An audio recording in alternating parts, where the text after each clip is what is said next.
बिस्मिल्लाहिर्रहमानिर्रहीम स्टूडेंट्स, अॼु असां हिन वीडियो में मालिक्यूल जे बारे में पढ़ंदासीं त मालिक्यूल छा आहे।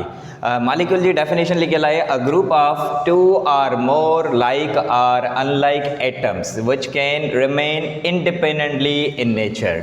यानी मालिक्यूल जेको आहे उहो ॿ या ॿिनि खां वधीक एटमनि जे ग्रुप खे चइबो आहे ऐं उहे एटम जेके आहिनि हिक जहिड़ा बि थी सघनि था, लाइक और अनलाइक यानी डिफरेंट भी थी सघनि था।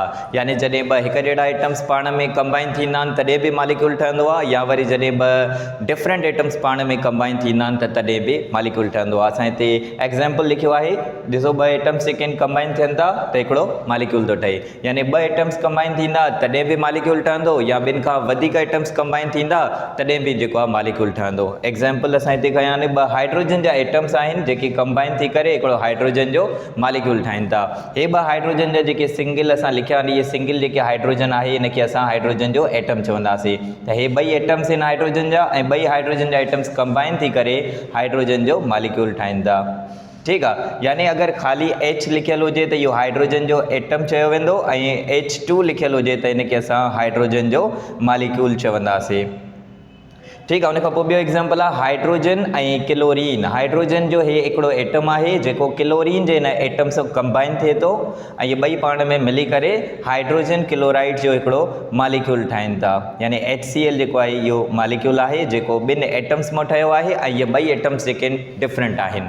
ठीकु आहे, मथियों जेको एग्ज़ाम्पल हुयो हाइड्रोजन जो H2 वारो, इहो ॿई सिमिलर एटम्स मां ठहियलु हिकिड़ो मालिक्यूल जो एग्ज़ाम्पल आहे, ऐं हेठियों जेको एग्ज़ाम्पल आहे HCl वारो, इहो डिफरेंट एटम्स जो कॉम्बिनेशन आहे। यानी ॿ जॾहिं डिफरेंट एटम्स पाण में कंबाइन थींदा त उन मां हिकिड़ो असांजो मालिक्यूल ठहंदो।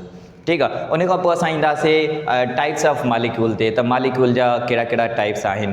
फर्स्ट ऑफ ऑल जेको आहे मालिक्यूल जा असां ॿ टाइप्स लिखिया आहिनि, हिकिड़ो होमो एटॉमिक मालिक्यूल ऐं ॿियो हेट्रो एटॉमिक मालिक्यूल। हाणे इहे मालिक्यूल जा जेके ॿ टाइप्स आहिनि इहे आहिनि on the basis of kind of atoms, त कहिड़े क़िस्म जा एटम्स आहिनि। यानी होमो एटॉमिक मालिक्यूल जेको आहे इहो सिमिलर एटम्स मां ठहियलु हूंदो आहे। होमो लफ़्ज़ जी माना आहे सेम।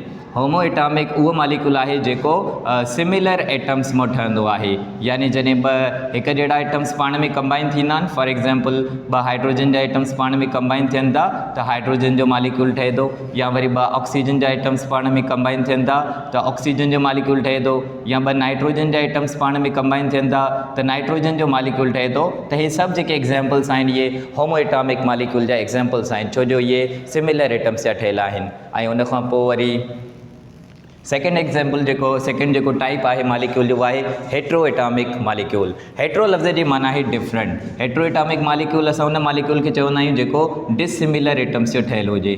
ठीकु आहे, यानी hetero atomic molecule is a molecule which is made up of dissimilar atoms. ठीकु आहे, हाणे डिसिमिलर एटम्स कीअं, फॉर एग्ज़ाम्पल असां हिते हाइड्रोजन सां गॾु क्लोरीन खे ऐड कंदासीं त हाइड्रोजन क्लोराइड ठही वेंदो, या वरी जेको आहे ऑक्सीजन ऐं कार्बन मिली करे कार्बन डाइऑक्साइड ठाहींदा आहिनि। ठीकु आहे, त इहे या वरी हाइड्रोजन ऐं ऑक्सीजन मिली करे वाटर ठहंदो आहे। त इहे डिसिमिलर एटम्स जा जेके आहिनि मिली करे जेको मालिक्यूल ठहे थो इनखे असां हेट्रो एटॉमिक मालिक्यूल चवंदासीं। ठीकु आहे, त मालिक्यूल जा असां ॿ टाइप्स ॾिठासीं, हिकिड़ो होमो एटॉमिक मालिक्यूल ऐं ॿियो हेट्रो एटॉमिक मालिक्यूल। होमो एटॉमिक मालिक्यूल जेको आहे उहो सिमिलर एटम्स जो ठहियलु आहे, ऐं हेट्रो एटॉमिक मालिक्यूल जेको आहे उहो डिसिमिलर एटम्स जो ठहियलु आहे। उन खां पोइ वरी असां मालिक्यूल जा 4 ॿिया टाइप्स ॾिसंदासीं, जंहिंमें सभिनी खां पहिरियों टाइप जेको आहे उहो आहे मोनो एटॉमिक मालिक्यूल, ऐं सेकेंड आहे डाई एटॉमिक मालिक्यूल, थर्ड आहे ट्राई एटॉमिक मालिक्यूल, ऐं फोर्थ जेको असां लिखियो आहे उहो आहे पॉली एटॉमिक मालिक्यूल।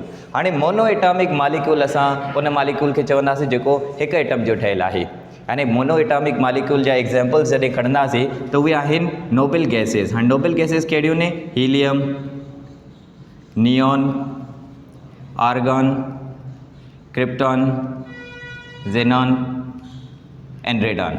ठीकु आहे, हाणे जेके नोबल गैसेस आहिनि असांखे ख़बर आहे त इहे पीरियोडिक टेबल में 8A ग्रुप सां तालुक़ु रखनि था। ठीकु आहे, यानी पीरियोडिक टेबल में इहे वाहिद अहिड़ा एलिमेंट्स आहिनि जेके मोनो एटॉमिक फॉर्म में मिलंदा आहिनि, ऐं इन्हनि जूं जेके प्रॉपर्टीज़ हूंदियूं आहिनि उहे मालिक्यूल जूं प्रॉपर्टीज़ हूंदियूं आहिनि। ठीकु आहे, इन जे करे इन्हनि एलिमेंट्स जे एटम्स खे ई मोनो एटॉमिक मालिक्यूल चयो वेंदो आहे। उन खां पोइ वरी डाई एटॉमिक जेके मालिक्यूल्स आहिनि उहे ॿिनि एटम्स जा ठहियलु हूंदा आहिनि। फॉर एग्ज़ाम्पल जीअं H2 जेको हाइड्रोजन आहे, या वरी O2 ऑक्सीजन, N2 नाइट्रोजन, या वरी Cl2 क्लोरीन। त हे जेके भी असां एग्जाम्पल्स लिखिया आहिनि ये डायटॉमिक मालिक्यूल्स जा एग्जाम्पल्स आहिनि, यानी ये ॿिनि एटम्स मां ठहंदा आहिनि। ठीकु आहे, हे H2 जेको आहे ॿिनि हाइड्रोजन जे एटम्स जो ठहियलु आहे, हे ऑक्सीजन O2 जेको आहे इहो ॿिनि ऑक्सीजन जे एटम्स जो ठहियलु आहे, ऐं वरी N2 जेको आहे इहो ॿिनि नाइट्रोजन जे एटम्स जो ठहियलु आहे, ऐं वरी Cl2 जेको आहे इहो ॿिनि क्लोरीन जे एटम्स जो ठहियलु आहे। ठीकु आहे, अच्छा उन खां पोइ ट्राई एटॉमिक जेको मालिक्यूल आहे इहो टिनि एटम्स जो ठहियलु आहे। फॉर एग्ज़ाम्पल जीअं H2O वाटर, अगरि असां वाटर जो एग्ज़ाम्पल खणंदासीं त वाटर जे अंदरि जेको ॿ हाइड्रोजन जा एटम्स आहिनि ऐं हिकिड़ो ऑक्सीजन जो एटम आहे, यानी टोटल 3 एटम्स थी विया। उन खां पोइ वरी जॾहिं असां हिकिड़ो ॿियो एग्ज़ाम्पल खणंदासीं कार्बन डाइऑक्साइड CO2। हाणे CO2 खे अगरि असां ॾिसंदासीं त हिन में हिकिड़ो एटम कार्बन जो आहे ऐं 2 एटम ऑक्सीजन जा आहिनि, यानी इहो बि ट्राई एटॉमिक मालिक्यूल जो एग्ज़ाम्पल आहे। यानी उहो मालिक्यूल जेको 3 एटम्स जो ठहियलु हुजे उनखे असां ट्राई एटॉमिक मालिक्यूल चवंदासीं। उन खां पोइ असां ईंदासीं फोर्थ जेको टाइप आहे पॉली एटॉमिक मालिक्यूल। पॉली लफ़्ज़ जी माना आहे मैनी, यानी उहो मालिक्यूल जेको 3 या 3 खां वधीक एटम्स जो ठहियलु हुजे उनखे असां पॉली एटॉमिक मालिक्यूल चवंदासीं। इन जो असां एग्ज़ाम्पल खणंदासीं CH4 या वरी C6H12O6। ठीकु आहे, CH4 जेको आहे मीथेन जो फार्मूला आहे। ठीकु आहे, या वरी जेको आहे C6H12O6। ठीकु आहे, हे ग्लूकोज़ जो फार्मूला आहे, ग्लूकोज़, ऐं हे वरी फार्मूला आहे CH4 मीथेन जो। ठीकु आहे, त मीथेन, ग्लूकोज़ हे वारा जेके एग्ज़ाम्पल्स आहिनि इहे पॉली एटॉमिक मालिक्यूल जा एग्ज़ाम्पल्स आहिनि। उमेदु आहे त तव्हांखे मालिक्यूल, उन जी डेफिनेशन, उन जा जेके टाइप्स पढ़ियासीं, ठीकु आहे, इहे सभु तव्हांखे सम्झ में अची विया हूंदा।